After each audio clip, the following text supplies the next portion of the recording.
Hari Om. Today we will be completing the final verses of the Bhagavad Gita in chapter 18, that is from verses 73 to 78. So now what we have understood so far is that in verse 66 of chapter 18, Sri Krishna has actually concluded all his teachings of the Gita. Whatever knowledge he wanted to impart to Arjuna was completed or concluded with the verse 66 of chapter 18.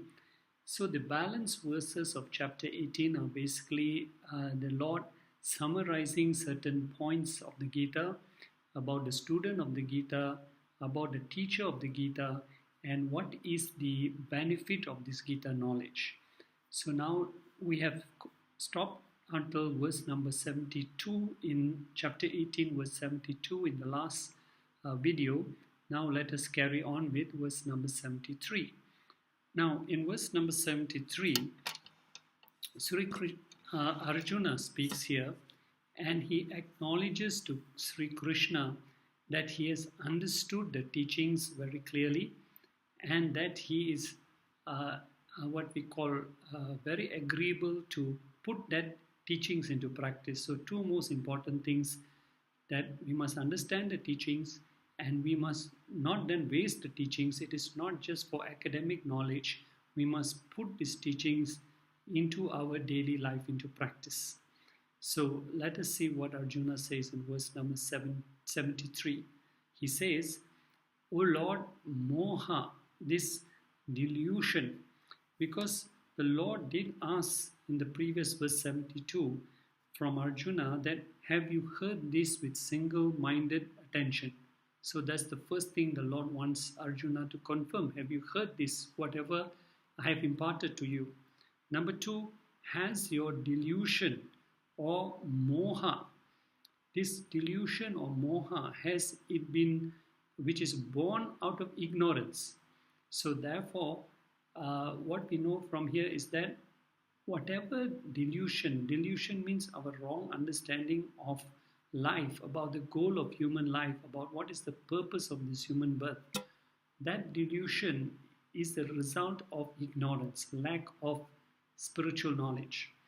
And this is what Krishna wants to know. He's asking Arjuna, has your delusion born out of ignorance been dispelled? So Arjuna now confirms in verse number 73, O Lord, yes, moha, he says, moha nashtaha. My delusion, moha, has been nashtaha, has been destroyed. So what is this delusion? The delusion in our mind is that when we are overpowered by any negative quality, it can be anger, it can be sorrow, it can be shock, or whatever it is, it overpowers our capacity to think clearly. So we start making wrong decisions, we start taking wrong actions, and make the problem even more worse. So now Arjuna confirms that this delusion of not understanding the purpose of why I was on this battlefield, what was right, what was wrong. I was fighting for dharma, but yet I was prepared to throw my weapon down and run away from the battlefield. So now that delusion, my confusion over my duty, what needs to be done, it has been destroyed. I now understand very clearly what I need to do. Moha nashtaha has been destroyed. And when this delusion is destroyed from our intellect, because it is our intellect that makes the decisions for us, and when our intellect is overpowered by grief, by sorrow, by anger, etc., it loses its power to think rationally. So once this delusion has been destroyed by the right knowledge brings right thinking, and right thinking brings right action. So when the intellect, that delusion has been destroyed, smritir labda. Smritir means now my memory has been labda, has been regained, maya, by me. So that actually knowledge in Arjuna was there. He knew what is the right thing to do.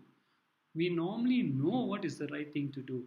But when we are overpowered by anger, by greed, by lust, by jealousy, by so many things, then actually we know what is right to do, but because of this overpowering negative qualities, we lose our capacity to think rationally. So now Arjuna confirms, Moha Nashta, my delusion is destroyed. Smritir Labda, my memory, I know what is right, what is wrong now. That memory has come back, Maya, to me now, by me. So I remember clearly now what I'm supposed to do here on the battlefield. Because when Arjuna came to the battlefield, he was all prepared to fight. But when he saw his beloved relatives and what we call relatives and gurus, he became confused. What was the right thing to do?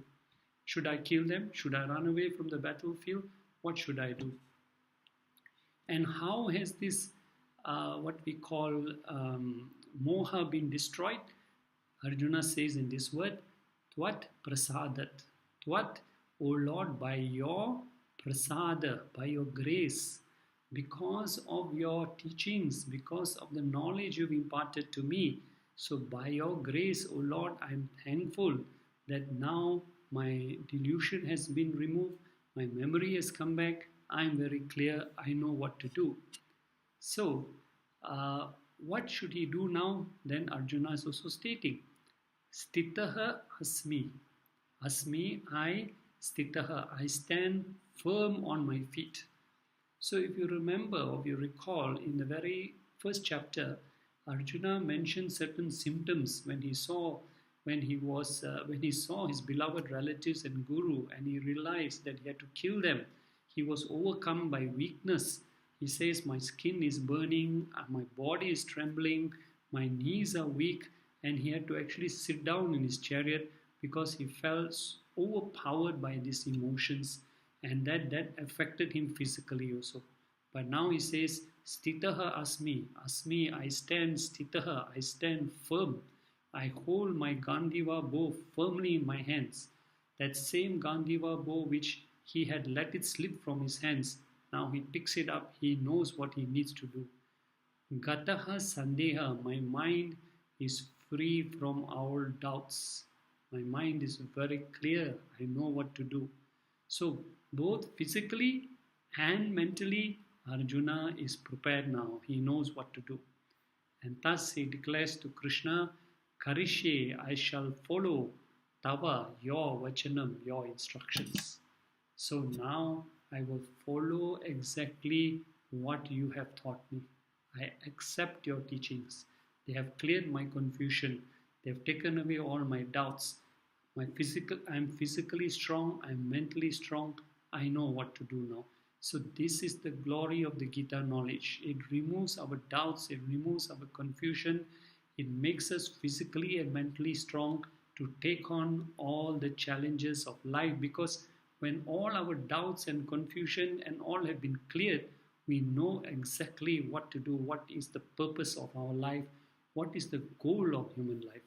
So he says, I will follow your teachings.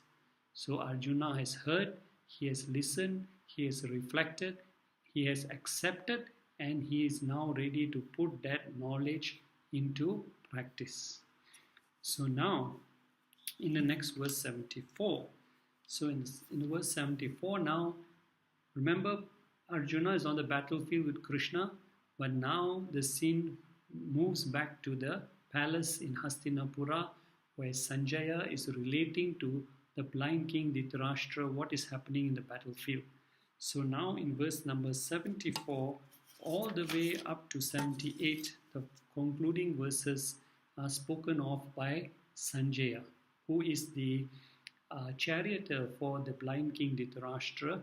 So, and Sanjaya has been gifted, if you remember, Sanjaya is sitting in Hastinapura, which is some 100 kilometers away from the battlefield.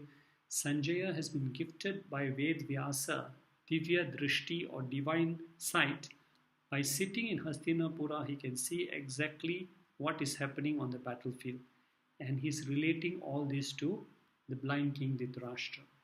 So now Sanjaya speaks. He says, iti imam. Thus, this Samvadam. Samvadam, if you recall, is the sacred dialogue. In chapter 10, verse 32, the Lord had said, Vada pravadatam maham. Any dialogue which contains a healthy discussion where the two people talk or discuss things not because of ego or pride or to put each other down, but the discussion is to arrive at the highest truth. That Lord says, I am present there, and such a kind of discussion is called samvada. In fact, at the end of every chapter, the summary is like this: Sri Krishna Arjuna Samvade. Every chapter is a healthy, respectful dialogue between Krishna and Arjuna to ascertain that highest truth. So Sanjaya says, Iti imam samvadam. Thus, this sacred dialogue, aham, I, Sanjaya, ashrausam, I have heard this dialogue which was happening on the battlefield of Kurukshetra. Due to the grace of Vyasa, I have heard this whole dialogue and I have related it to you, O King. And between who is this sacred dialogue? Vasudevasya, the Sri Krishna, the son of Vasudeva, and Parthasya, Arjuna, the son of Pritha.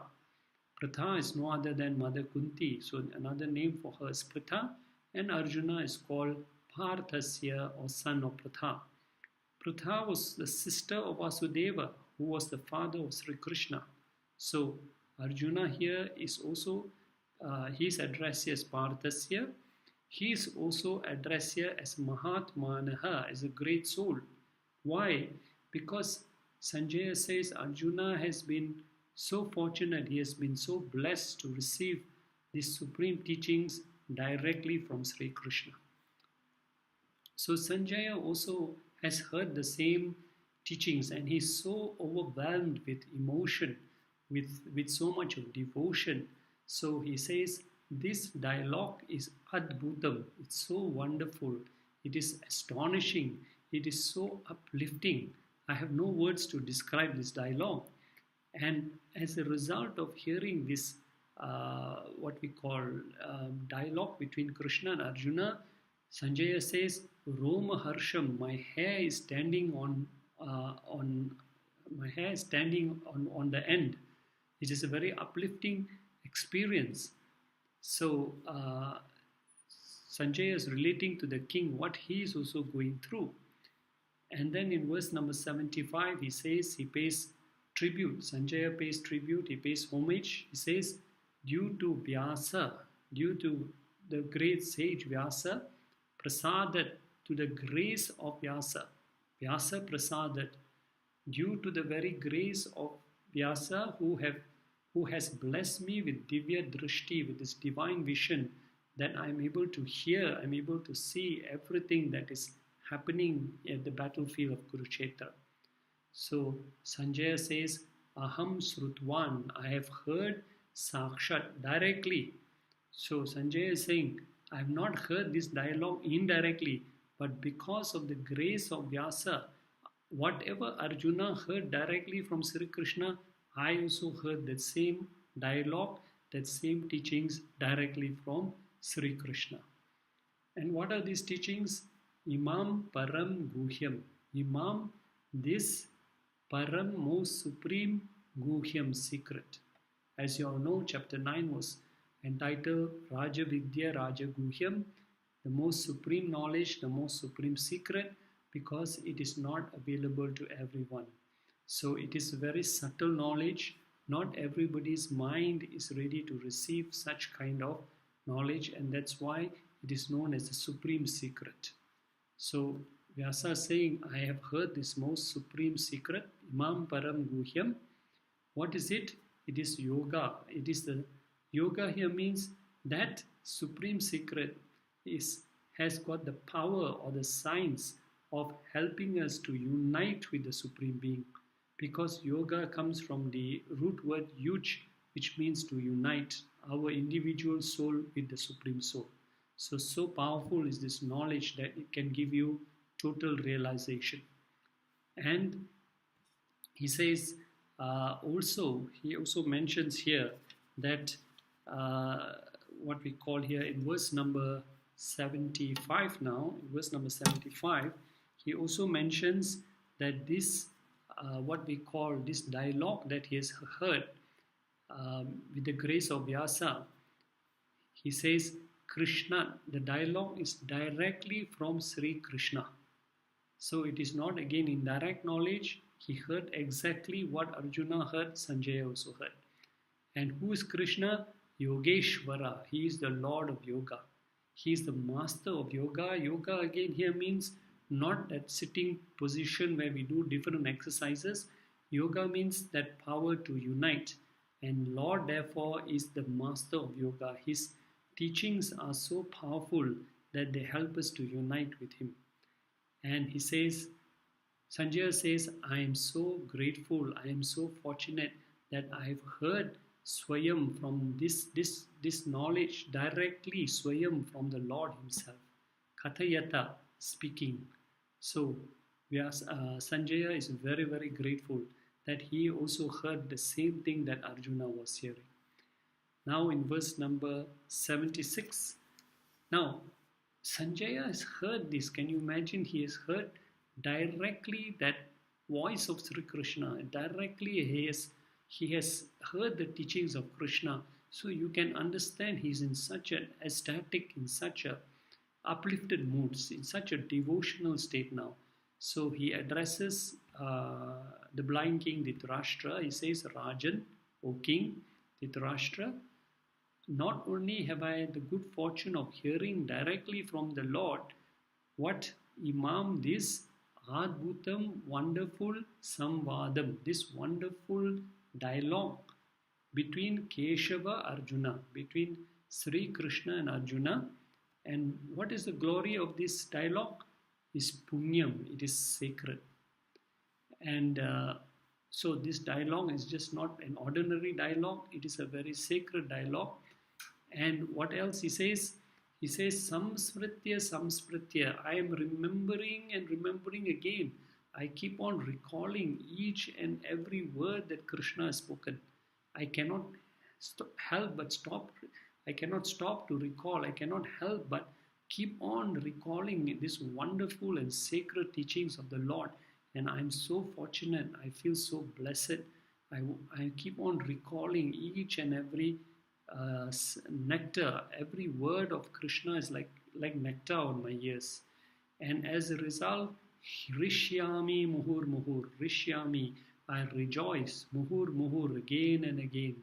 So you can understand, how fortunate Sanjaya was and what an ecstatic and devotional state he was to recall the sacred dialogue between Krishna and Arjuna. Now that brings us to verse number 77. And in verse number 77, so here Sanjaya goes on to describe his state of what he's going through, what he's experiencing. He says again to Dhritarashtra, Rajan, O king, Mahan, so great is Me Vishmaya, is my wonder. Tat, that upon seeing Tat here refers to the cosmic form that Lord Krishna revealed in chapter 11, if you remember. So not only he heard the dialogue, he's so fortunate, but he also saw the Vishwarupam that was revealed to Arjuna in chapter 11. He says, I also saw that wonder. And Samspritya, I am also remembering that form. Tears are falling from my eyes. I am so fortunate, I also got to witness that Vishwarupam also.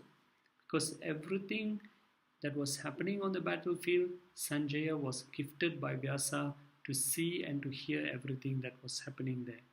So Sanjaya describes this cosmic form as Hari. Hari again is another name for Lord Krishna. He says Hari Adyat Putam, an extremely wonderful Rupam, form of Hari, that form of Krishna I also witness, that with many, many arms, with many, many heads, etc. If you recall, Arjuna described that in chapter 11. And now comes the concluding verse number 78. Now, generally, when we conclude the teachings of the Gita, we will recite this verse twice. So, let me first explain what Sanjay is saying, then we will conclude by reciting this verse twice.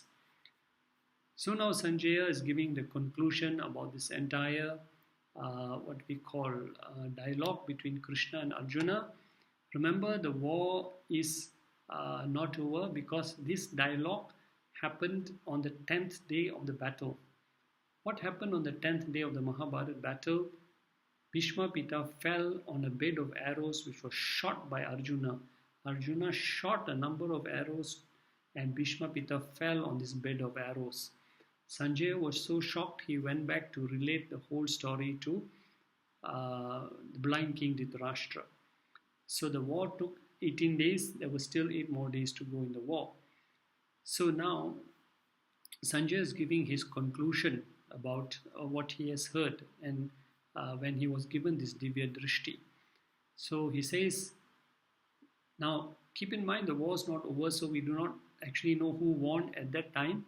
But now Sanjaya is giving his conclusion about the whole war now. He's saying, Yatra Yogeshwara, Yatra on whoever or wherever or whoever side, Yogeshwara, where Krishna stands on whichever side, Yogeshwara is Lord of Yoga, Krishna, Yatra Yogeshwara Krishna, on whoever side Krishna stands. Now, you may remember the beautiful story before the Mahabharata war started, when Arjuna went to seek Krishna's help. At the same time, Duryodhana, the eldest son of Dhritarashtra, also went to seek Krishna's help in this war. So when both of them arrived, this was a story told in Mahabharata, when both of them arrived at Krishna's palace, Krishna saw them coming, but he pretended to sleep. Arjuna went in, being a very humble and a disciple of Krishna, who revered Krishna, he sat at the feet of Krishna. Duryodhana, being an arrogant, proud person, he went and sat in the hall where the head of Krishna was. So then Krishna opened his eyes, and of course when you open your eyes, the first thing you see is the person sitting at your feet, which is Arjuna. And then he got up, he turned around and he saw Duryodhana. So both of them told him they came to seek his help. Krishna says, either of you can choose one of these things I can help you with. One is, I have a whole army. Krishna had his own army, one whole battalion. So either you choose the whole army or you can choose me. Either or option. But if you choose me, I will not raise a single weapon. I will not fight in this war. I will not actively take any part in this war, but I will stand by your side. Now, then Krishna says, since when I opened my eyes first, I saw Arjuna, I will give him the first choice. So, of course, Duryodhana was shattered because he knew that Arjuna will definitely take the whole army. Why choose, if you want to choose between Krishna and Krishna's whole army, and Krishna said he won't even lift a weapon, then what's the point of choosing Krishna? But instead Arjuna said, oh Lord, I only want you by my side. I don't want your army. I just want you by my side. And then Duryodhana of course said, okay, I'll take your whole army. And that's how the Kauravas ended up with 11 battalions. They had 10 battalions. One extra battalion came from Sri Krishna, total 11. And Pandavas had 7 battalions, which all have given that explanation in the first chapter. So that is how Krishna came to become Arjuna's charioteer. So now Sanjay is saying, Yatra Yogeshwara Krishna, on whoever side Krishna stands. He says, Yatra Partha Danudara, on wherever there is Partha, meaning Arjuna. What type of Arjuna? Not the weak, the shattered, the without motivation Arjuna we saw in chapter 1, chapter 2. But the one we saw in chapter 8 who picked up his bow and arrow, his physical body, his mental strength there, and told Krishna, I will do as per your bidding. So he says, Yatra Partho Danudara, the Arjuna who has taken up his bow and arrow. And this means you and me. Meaning what? Meaning not that we should take bow and arrow and start shooting everybody, but meaning we should not give up our duties. We should not surrender, abandon, or avoid doing our duties. Taking up the bow and arrow for a soldier means doing his duties. To us, it means taking up all our duties and responsibilities. Do them with the right attitude of surrender to the Lord. So, Yatra Yogeshwara Krishna, Yatra Partho Dhanudhara.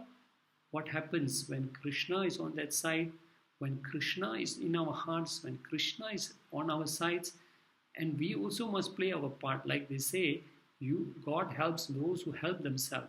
So we also must take up and perform the action. We must take up our duties. We must take up the challenges. So where Krishna is there and where we are prepared to do our part, he says, Tatra, there on that side. So what happens now? See, here Krishna represents Jnana Yoga, the knowledge. Arjuna with the bow, picking up the bow and arrow, represents Karma Yoga, the attitude that I will do my duty, I will take up all my responsibilities. So when Jnana Yoga is there, Karma Yoga is there, what happens? Sanjaya says, Dhruva, firmly that is established. It is established firmly that there will be Sri, there will be good fortune. Good fortune here means not that you become a multi-billionaire, but it means in the form of spiritual growth. There is clarity in your mind, there is spiritual growth. Number two, there is Vijaya. Definitely there is victory. So there is spiritual growth, there is victory, meaning all the negative obstacles and impurities will be removed. And there is Bhuti. Bhuti means the power to progress in the right direction. And there is Niti, there is virtue. So wherever Krishna stands and wherever we are prepared to do our duties by following the advice of Krishna, Sanjaya says there will be Shri, good fortune in the form of spiritual growth.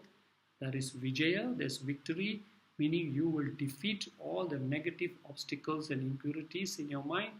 Bhuti, there is power, there is perseverance to progress in the right direction.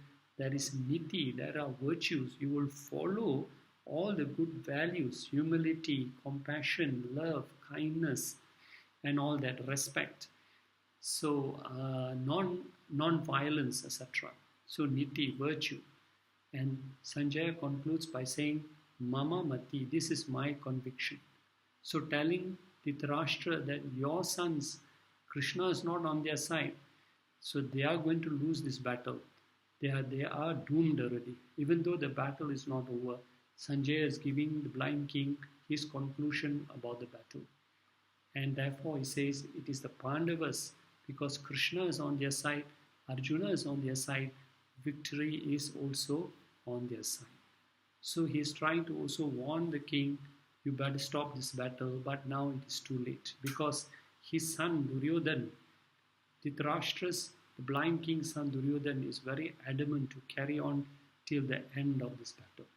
So thus ends this dialogue between Sri Krishna and Arjuna in the sacred text known as Bhagavad Gita, and as it is our tradition, we will recite this verse twice. Chapter 18, verse 78, the concluding verse, let us now recite together. Yatra Yogeshwara Krishno, Yatra Partho Dhanudhara, Tatra Sri Vijayo Bhutir, Dhruvani Tirmatir Mama. Yatra Yogeshwara Krishno, Yatra Partho Dhanudhara, Tatra Sri Vijayo Bhutir, Dhruvani Tirmatir Mama. We will read now the concluding verse that ends this chapter. Om Tat Saditi Srimad Bhagavad Gita Supanishatsu Brahma Vidyayam Yoga Shastre Sri Krishna Arjun Samvade Moksha Sannyasa Yogo Nama Astadasodhyaya. Hari Om Tat Sat, Hari Om Tat Sat, Hari Om Tat Sat.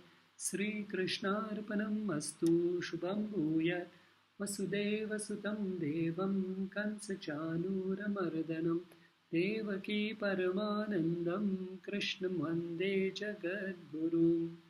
Hari Om, and may all of you be blessed by the study of the Gita. Wishing each and every one of you all the best of good health and peace of mind. Hari Om Tat Sat.